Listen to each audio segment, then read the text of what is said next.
जय हिंद दोस्तों, स्वागत है आप सभी का आपके अपने YouTube channel GS hub by DS sir में। तो कैसे हो आप लोग? उम्मीद करता हूँ आप सब अच्छे होंगे। साथ ही आज की श्रृंखला में हम देखने वाले हैं एक बार फिर से जीएस जीके की एक इम्पोर्टेंट क्लास। क्या देखने वाले हैं साथी?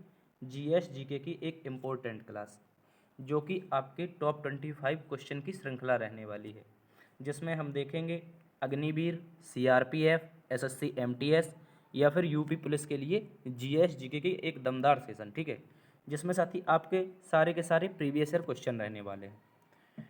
प्रतिदिन शाम 8 बजे हमसे जुड़ना ना भूलें। जीएस जीके की सभी समस्याओं का समाधान होता है। ठीक है साथी, यदि आपने अभी हमारे चैनल को सब्सक्राइब नहीं किया है तो आपसे निवेदन है कि सब्सक्राइब जरूर कर लें। बहुत अच्छे अच्छे सेशन यहाँ पर डिस्कस किए जाते हैं।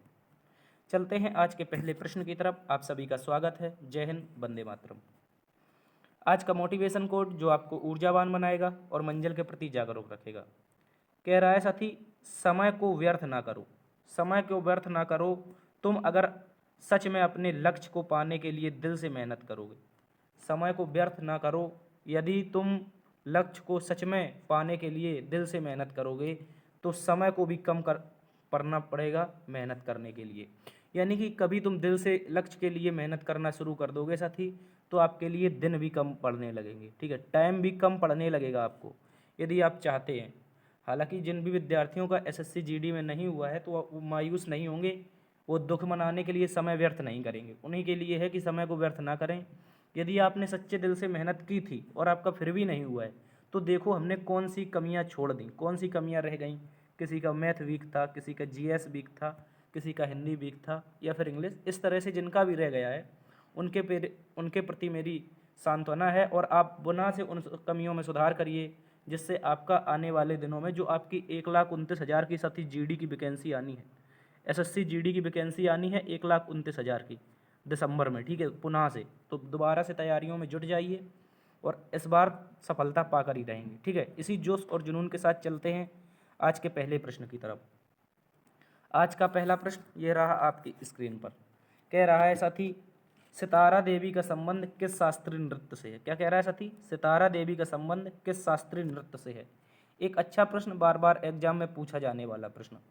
याद रखेंगे जो सितारा देवी हैं इनके द्वारा कथक नृत्य किया जाता है। कथक एक जो कि शास्त्रीय नृत्य है, वो कौन करता है? तो याद रखेंगे सितारा देवी। इंपॉर्टेंट प्रश्न है, कई बार एग्जामों में पूछा जा चुका है। इसके अलावा सर कथक कौन करता है? तो आपने जाना माना एक नाम सुना होगा, भारत की अभिनेत्री है माधुरी दीक्षित। कौन सा थी? 80-90 के दशक में लोगों के दिलों की धड़कन रहने वाली माधुरी दीक्षित, ये भी क्या करती थी सर? ये भी आपका कथक डांस ही करती थी। एक अच्छा प्रश्न याद रखेंगे, सितारा देवी, माधुरी दीक्षित, ये कौन सा शास्त्रीय नृत्य करती थी? तो याद रखेंगे साथी कथक करती थी। इसके अलावा सर कथक कौन करता था? तो आपने एक जाने मानी शख्सियत का नाम सुना होगा, पंडित बिरजू महाराज। क्या नाम सुना होगा सर? पंडित बिरजू महाराज। इनके बारे में जरूर सुना होगा, ये भी आपके कथक नृत्य से संबंधित हैं। इसके अलावा इन्हीं के एक भाई हैं लच्छू महाराज। क्या नाम है? याद रखेंगे पंडित लच्छू महाराज। किससे संबंधित हैं? वो भी इनके भाई हैं और वो भी आपके किससे संबंधित हो जाएंगे? कथक से हो जाएंगे। ठीक है, तो सभी प्यारे साथी याद रखेंगे, सबसे पहले तो सितारा देवी, माधुरी दीक्षित, बिरजू महाराज और लच्छू महाराज। ठीक है, ये चारों के चारों जो व्यक्ति हैं ये किससे संबंधित हैं? कथक शास्त्रीय नृत्य से। इसके अलावा सर देखेंगे कथकली के बारे में। किसके बारे में? कथकली के बारे में। तो कथकली से याद रखेंगे केरल में होता है। कहाँ पर होता है सर? ये केरल में होता है और इनके एक प्रसिद्ध कलाकार रही हैं सुनंदा नायर।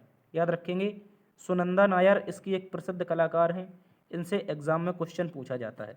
याद रखेंगे सर कथकली कहाँ पर होता है? तो कथकली केरल में होता है। ठीक है, याद रखेंगे कथकली केरल में होता है और इससे संबंधित कलाकार हैं सुनंदा नायर।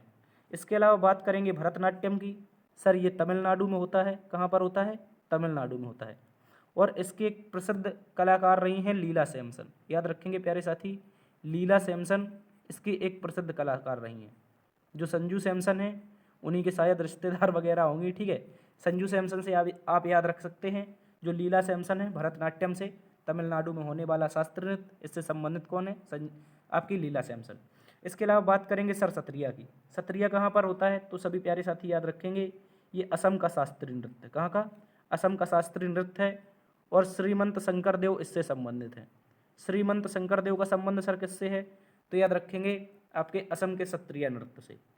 हमारा प्रश्न कह रहा था सितारा देवी का संबंध किससे है, तो अभी हमने डिस्कस किया, कत्थक से संबंधित हो जाएंगे। अति महत्वपूर्ण प्रश्न, याद रखेंगे। चलते हैं अगले प्रश्न की तरफ। अगला प्रश्न कह रहा है विश्व में सर्वाधिक प्लेटिनम उत्पादन देश कौन सा है।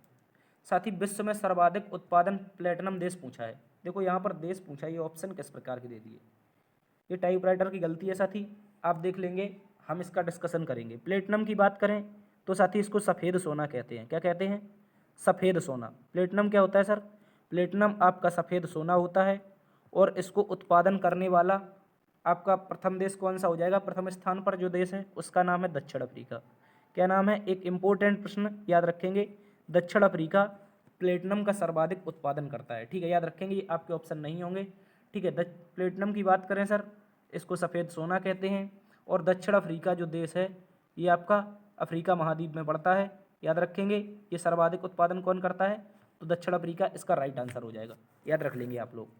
इसके अलावा सोना की बात करें सर, किसकी, सोना की। ठीक है, गोल्ड की बात करें तो गोल्ड उत्पादन में पहले स्थान पर कौन है, आपका चाइना हो जाएगा। ठीक है, अच्छा प्रश्न, याद रखेंगे। प्लेटिनम उत्पादन जैसे सफ़ेद सोना कहते हैं दक्षिण अफ्रीका में होता है। ठीक है, याद रखेंगे।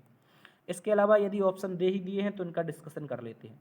दयानंद सरस्वती की बात कर लें तो इन्होंने आर्य समाज की स्थापना की थी। किसकी, देखो आर्य समाज की स्थापना पूछे तो दयानंद सरस्वती, और कल भी आपको हमने बताया था आर्य समाज यदि पुस्तक पूछ ले तो आपकी हो जाएगी लाला लाजपत राय। ठीक है, आर्य समाज साथी पुस्तक पूछ ले तो लाला लाजपत राय, और यदि आपकी समाज पूछ ले यानी कि स्थापना पूछ ले किसने की, तो दयानंद सरस्वती। स्वामी विवेकानंद जी की बात करें तो इन्होंने रामकृष्ण मिशन की स्थापना की थी। किसकी, जो आपका रामकृष्ण मिशन था, रामकृष्ण मिशन की स्थापना सर किसने की थी, याद रखेंगे, स्वामी विवेकानंद ने। इंपॉर्टेंट प्रश्न याद रखेंगे, पूछा जाता है एग्जाम में, रामकृष्ण मिशन कौन सा, रामकृष्ण मिशन की स्थापना किसने की थी सर, स्वामी विवेकानंद ने। इसके अलावा बात करेंगे राजा राम मोहन राय की, तो राजा राम मोहन राय ने एक प्रसिद्ध समाज हुई है ब्रह्म समाज। क्या, याद रखेंगे, ब्रह्म समाज की स्थापना सर किसने की है, तो राजा राम मोहन राय ने। ठीक है, इंपॉर्टेंट प्रश्न याद रखेंगे। और बंकिम चंद्र चटर्जी की बात करें तो इनकी एक प्रसिद्ध पुस्तक हुई है आनंद मठ। आनंद मठ वह पुस्तक है जिससे हमारे भारत का राष्ट्रीय गीत दिया गया है, वंदे मातरम। ठीक है, आनंद मठ में मिलता है, याद रखेंगे। तो हमारा प्रश्न था सर्वाधिक प्लेटिनम, हमने डिस्कस किया कि दक्षिण अफ्रीका इसका राइट आंसर हो जाएगा। चलते हैं अगले प्रश्न की तरफ। अगला प्रश्न आपसे कह रहा है अर्जुन पुरस्कार किस क्षेत्र से संबंधित है। साथ ही कह रहा है कि अर्जुन जो पुरस्कार होता है दिया जाता है ये किस क्षेत्र में दिया जाता है, तो सभी साथी याद रखेंगे ये एक खेल कूद के क्षेत्र में दिया जाता है। किसके क्षेत्र में, एक अच्छा प्रश्न है, याद रखेंगे, खेल कूद के क्षेत्र में दिया जाने वाला पुरस्कार कौन सा है, अर्जुन पुरस्कार। सर अर्जुन पुरस्कार की शुरुआत कब हुई थी, तो सभी प्यारे साथी याद रख लेंगे 1961 में इसकी शुरुआत हुई थी। कब हुई थी, 1961 में इसकी शुरुआत हुई थी अर्जुन पुरस्कार की, और खेल कूद के क्षेत्र में दिया जाने वाला एक पुरस्कार है। इसके अलावा देखेंगे संगीत, तो संगीत में आप याद रखेंगे ग्रेमी अवार्ड। बहुत ज़्यादा पूछे जाने वाला प्रश्न है कि सर ग्रेमी अवार्ड किस क्षेत्र से संबंधित है, तो याद रखेंगे संगीत के क्षेत्र से संबंधित है, और ये ग्रेमी अवार्ड है। ठीक है, याद रखेंगे। चलते हैं अगले प्रश्न की तरफ। अर्जुन पुरस्कार खेलकूद से संबंधित हो जाएगा।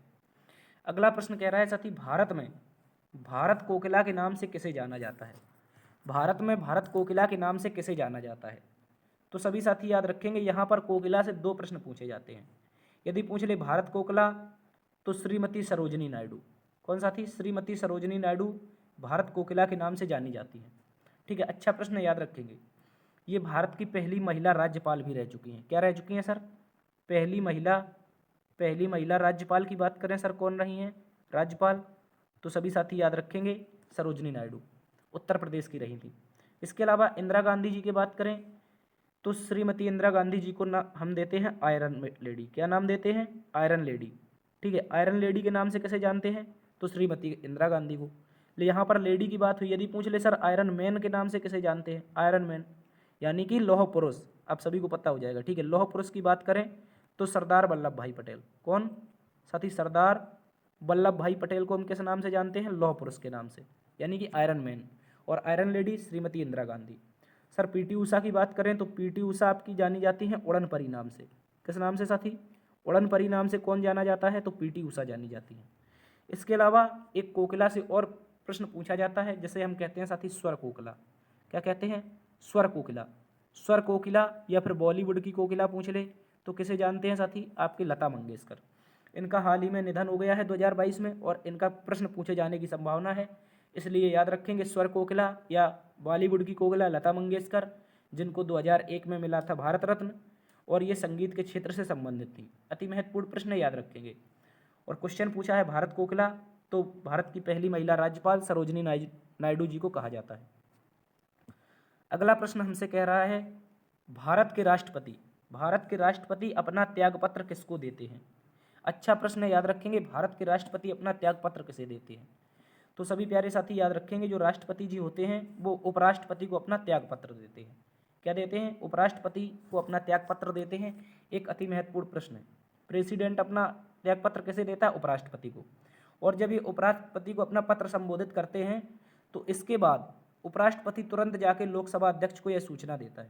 क्वेश्चन पूछ लेगा, राष्ट्रपति जब अपना त्यागपत्र उपराष्ट्रपति को देता है तो उपराष्ट्रपति सूचना किसे देता है? उपराष्ट्रपति सूचना किसे देता है? तो याद रखेंगे लोकसभा अध्यक्ष को। किसको साथी? लोकसभा अध्यक्ष को।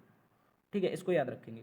इसके अलावा मुख्य न्यायाधीश की बात करेंगे तो इनसे संबंधित अनुच्छेद 124 अनुच्छेद 124 में भारत के न्यायाधीशों का वर्णन मिलता है जो कि आपके सुप्रीम कोर्ट के होंगे। ठीक है, मुख्य न्यायाधीश आपका हाई कोर्ट का भी होता है, सुप्रीम कोर्ट का भी होता है, लेकिन सुप्रीम कोर्ट के उसकी बात करें मुख्य न्यायाधीश की तो अनुच्छेद 124 में, जो कि वर्तमान में 33+1 है। ठीक है, 33+1 का मतलब क्या होता है? तो याद रखेंगे जो आपका सुप्रीम कोर्ट है उसमें 33 यानी कि 34 कुल क्या हैं आपके न्यायाधीश हैं। 34 हैं, जिनमें एक आपके मुख्य न्यायाधीश और 33 अन्य न्यायाधीश। ठीक है, याद रख लेंगे। अनुच्छेद 124 में आपका सुप्रीम कोर्ट का उल्लेख मिलता है, जिसके अंतर्गत मुख्य न्यायाधीशों की संख्या भी मिलती है, यानी कि एक मुख्य न्यायाधीश होता है। ठीक है, तो हमने देखा राष्ट्रपति अपना त्यागपत्र किसे देता है सर? उपराष्ट्रपति को देता है। और उपराष्ट्रपति इसकी तुरंत जानकारी किसे देता है? लोकसभा अध्यक्ष को। वर्तमान में लोकसभा अध्यक्ष कौन है? श्री ओम बिड़ला जी वर्तमान में लोकसभा अध्यक्ष हैं। अगला प्रश्न कह रहा है 1 लीटर पानी में कितने कैलोरी ऊर्जा होती है? 1 लीटर पानी में कितने कैलोरी ऊर्जा होती है? याद रखेंगे 25 कैलोरी, 50 कैलोरी या 10 कैलोरी। तो याद रखेंगे पानी जो होता है साथी, क्या होता है?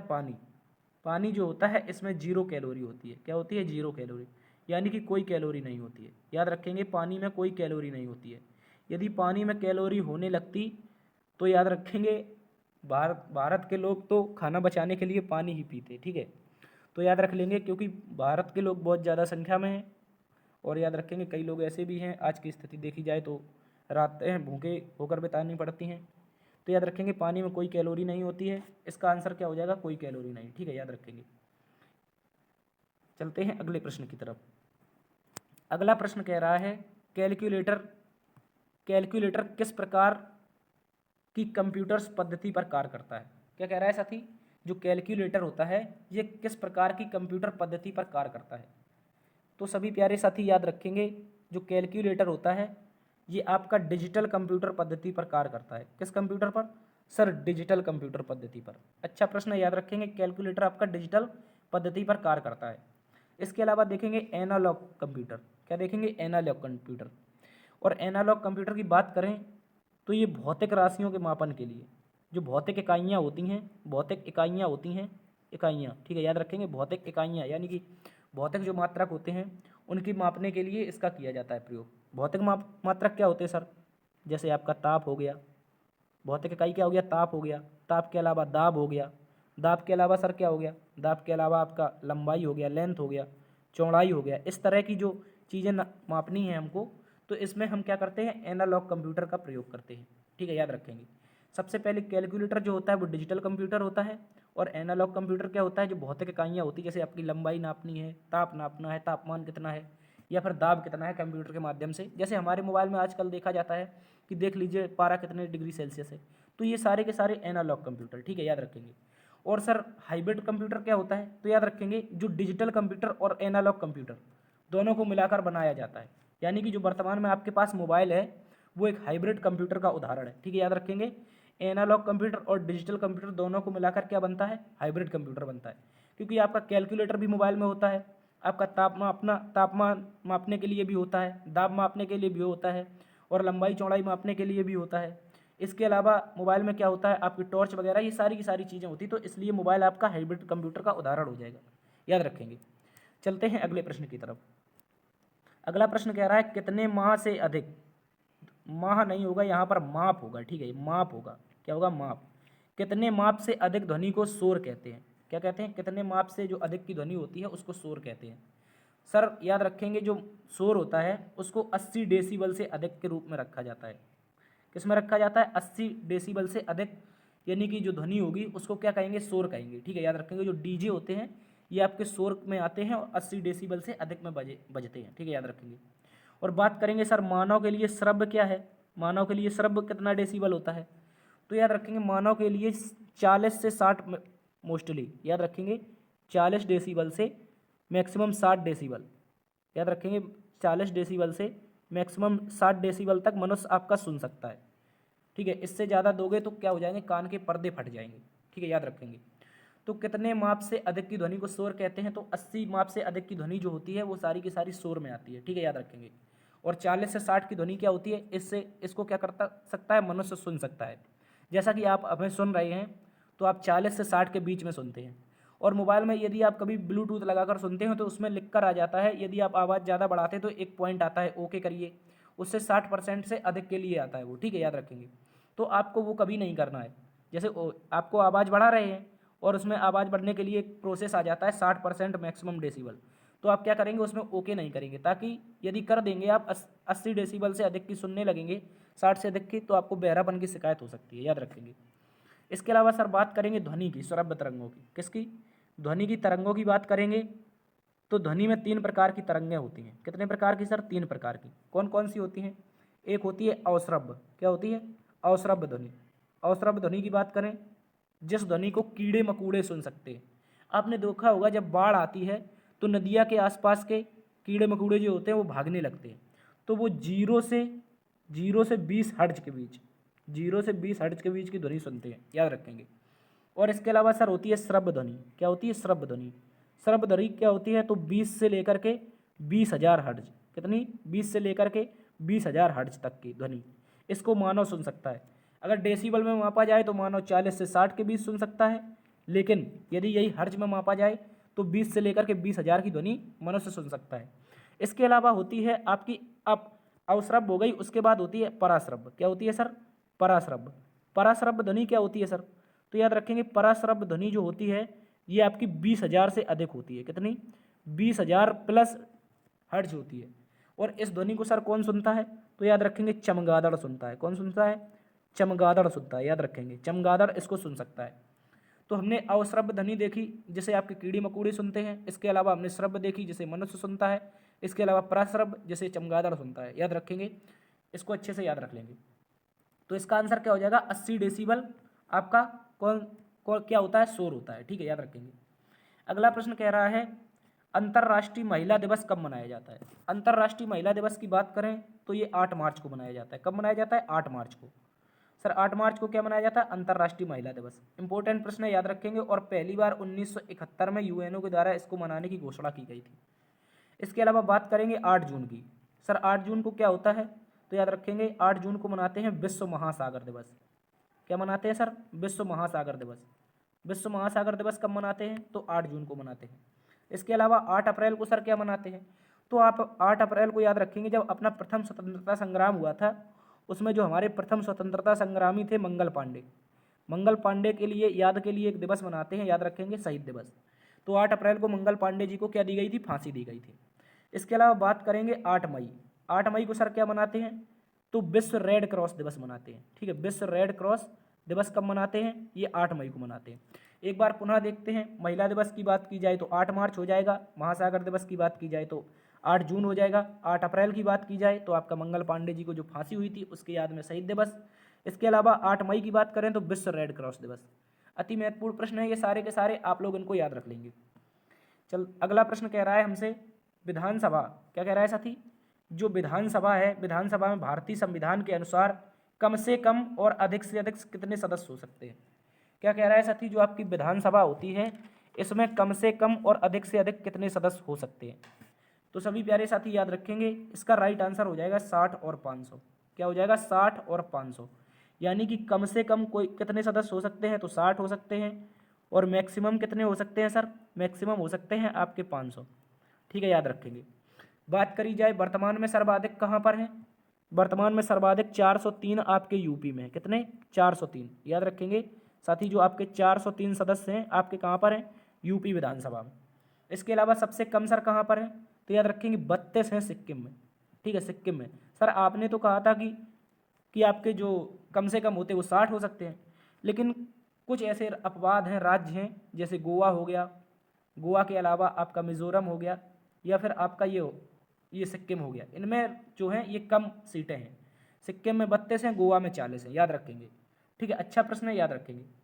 ठीक है, तो ज़्यादा से ज़्यादा की बात की जाए तो आपके 500 हो जाएंगे, कम से कम की बात की जाए 60। ठीक है, याद रखेंगे। चलते हैं अगले प्रश्न की तरफ। अगला प्रश्न कह रहा है निमोनिया जब रोग हो जाता है तो शरीर के किस अंग को प्रभावित करता है? क्या कह रहा है? निमोनिया जब सर रोग होता है तो ये शरीर के किस अंग को प्रभावित करता है? तो सभी प्यारे साथी याद रखेंगे, जो आपका फेफड़ा होता है इसको प्रभावित करता है। याद रखेंगे, निमोनिया किसको प्रभावित करता है? फेफड़े को प्रभावित करता है। इसके अलावा यकृत को कौन प्रभावित करता है? यकृत को साथी कहते हैं लीवर।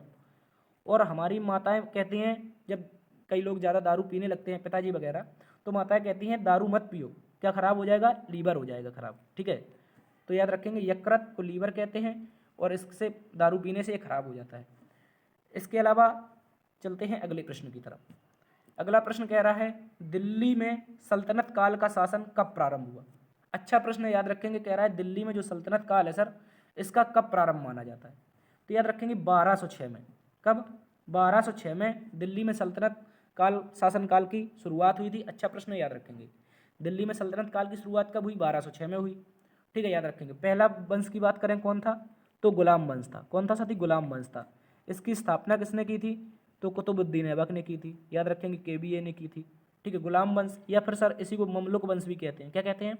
ममलुक वंश। इंपॉर्टेंट प्रश्न है, याद रखेंगे। ममलुक वंश या गुलाम वंश की स्थापना कुतुबुद्दीन ऐबक ने की थी, और ये मोहम्मद गौरी का एक गुलाम हुआ करता था। 1206 में इसकी शुरुआत होती है दिल्ली सल्तनत काल की। यदि पूछे सर कब तक चला था दिल्ली सल्तनत काल, तो याद रखेंगे 1526। 1526 के बाद आपका कौन सा काल आ जाता है? मुगल काल आ जाता है। क्या आ जाता है सर? मुगल काल आ जाता है। इंपॉर्टेंट प्रश्न याद रखेंगे। मुगल काल में बाबर ने इसकी स्थापना की थी 1526 में, इब्राहिम लोदी को पानीपत के युद्ध में मारकर। ठीक है, याद रखेंगे। तो 1206 में आपके सल्तनत काल की शुरुआत होती है और 1526 तक चलता है, यानी कि लगभग 320 सालों तक दिल्ली सल्तनत पर सल्तनत काल का शासन रहता है। चलते हैं अगले प्रश्न की तरफ। अगला प्रश्न कह रहा है भारतीय बैंकों की अधिकतम शाखाएं किस देश में स्थित हैं? क्या कह रहा है साथी? भारतीय बैंकों की अधिकतम शाखाएं किस देश में स्थित हैं? तो सभी साथी याद रख लेंगे, जो आपका यूके है। क्या है? यूके। ठीक है, याद रखेंगे। यूके में भारत की सर्वाधिक बैंक शाखाएं हैं। कहाँ पर हैं? यूके में। यूके क्या है सर? तो यूके याद रखेंगे, हम इंग्लैंड कह सकते हैं इसको। ठीक है, हालांकि ये और 4 देशों से मिलकर बना है, लेकिन इंग्लैंड कह सकते हैं, इसी को हम लोग जानते हैं ज़्यादा से ज़्यादा। और इसके अलावा हम इसको ब्रिटेन कह सकते हैं। क्या कह सकते हैं? ब्रिटेन कह सकते हैं। ठीक है, तो यहाँ पर क्या है? भारत की सर्वाधिक बैंक शाखाएं हैं। इंपॉर्टेंट प्रश्न है, याद रखेंगे। अच्छा प्रश्न है, इसको अच्छे से याद रख लेंगे। चलते हैं अगले प्रश्न की तरफ। अगला प्रश्न कह रहा है मानव रक्त में प्लाज्मा लगभग कितने प्रतिशत होता है? क्या कह रहा है साथी? मानव रक्त में प्लाज्मा लगभग कितने प्रतिशत होता है? तो याद रखेंगे 55 से 60%। कितना? 55%। 55 से 60%। यदि एग्जैक्टली माना जाए तो जो ब्लड होता है, ब्लड आपका कितने भागों में विभाजित होता है? तो याद रखेंगे 2 भागों में। कितने भागों में सर? सबसे पहले तो ये 2 भागों में विभाजित होता है। पहला कौन हो जाएगा? तो याद रखेंगे पहला सर हो जाएगा आपका प्लाज्मा। क्या हो जाएगा? प्लाज्मा हो जाएगा, जो कि आपका 55% होता है। कितना होता है? 55%। और इस 55% में भी आपका 90% पानी होता है। जो प्लाज्मा होता है इसमें आपका 90% क्या होता है सर? आपका पानी होता है। ठीक है, याद रखेंगे। 90% क्या होता है? प्लाज्मा के 55% में, ना कि पूरे ब्लड के। ठीक है, याद रखेंगे। प्लाज्मा के 55 जो प्रतिशत होता है, इसके 90% भी पानी होता है, यानी कि आप गुणा करेंगे तो लगभग आपका 55% का 90% निकाल लेंगे, उतना पानी होता है। ठीक है, याद रखेंगे। इसके अलावा सर इसमें 9% प्रोटीन होती है। प्लाज्मा में 9% क्या होता है सर? प्रोटीन होती है। याद रखेंगे। अच्छा प्रश्न है, ऐसी जानकारी यूट्यूब पर कोई नहीं देगा, तो इसको आप लोग नोट कर लेंगे, जो कि एग्जाम की दृष्टिकोण से अति महत्वपूर्ण है। ठीक है, याद रखेंगे।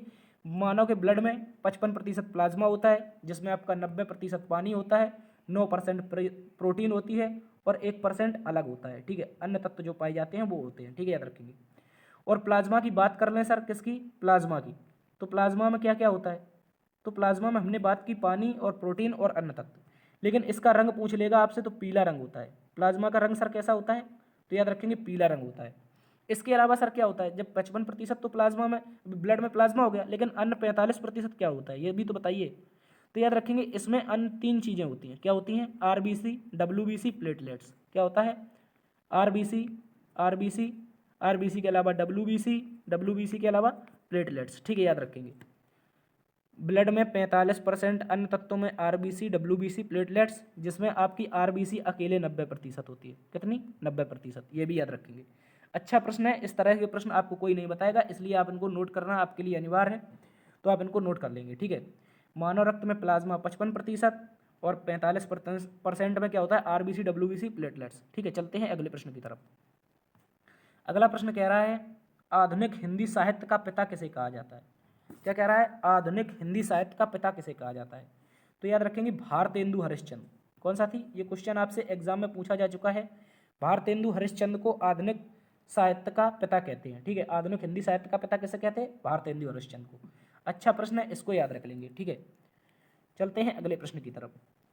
अगला प्रश्न कह रहा है जहांगीर का शासनकाल, जहांगीर का शासनकाल कब से कब तक रहा।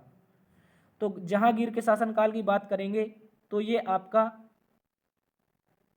1605 से लेकर के 1627 तक। कहाँ से, 1605 से लेकर 1627 तक। देखो ये एक मुगल बादशाह था। क्या था, मुगल बादशाह। और मुगल काल की बात करी जाए तो 1526 से लेकर के 30 तक किसने चलाया था, आपका बाबर ने चलाया था। इसके बाद 30 से लेकर के 56 तक, हालांकि इसमें 15 साल का गैप रहा था इसके बीच में, तो उसको नहीं मानेंगे। 30 से 56 की बात करें तो जहांगीर, और 56 से 1606 तक कौन हो जाएगा, जहांगीर का बेटा था अकबर। क्या नाम था, अकबर था। ठीक है, याद रखेंगे जहांगीर का बेटा कौन था, अकबर था, इसने चलाया था। इसके अलावा अकबर का बेटा हुआ करता था सलीम, आपने नाम सुना होगा सलीम, और सलीम का ही नाम क्या था, जहांगीर था। ठीक है, यहाँ पर हमने शायद आपको 30 से 56 तक क्या बताया, जहांगीर। इसको आप हुमायूं नोट कर लेंगे। क्या कर लेंगे, हुमायूं। ठीक है, हुमायूं का बेटा था आपका अकबर, और अकबर का बेटा सलीम था जिसका नाम क्या था, जहांगीर था। और जहांगीर का शासनकाल 1605 से लेकर के 1627 तक चला। इसके अलावा सर 1627 से लेकर के 1658 तक आपका शाहजहां रहा। कौन रहा, शाहजहां। और शाहजहां के शासनकाल को क्या कहते हैं, स्थापत्य कला का स्वर्णकाल, जिसने हमको लाल किला दिया, ताजमहल दिया, इस तरह की बहुत सारी चीज़ें इसने बनवाई थी। ठीक है, याद रखेंगे। हालांकि भारत का जनता का पैसा भी लूटता था, और शाहजहां ने क्या करवाई थी, बहुत सारी चीज़ें बनाई थी, इसलिए इसको स्थापत्य कला का स्वर्णकाल कहते हैं। इसके अलावा आपका 1658 से कौन रहा, तो एक क्रूर शासक हुआ है औरंगजेब। आपने सुना होगा औरंगजेब के बारे में।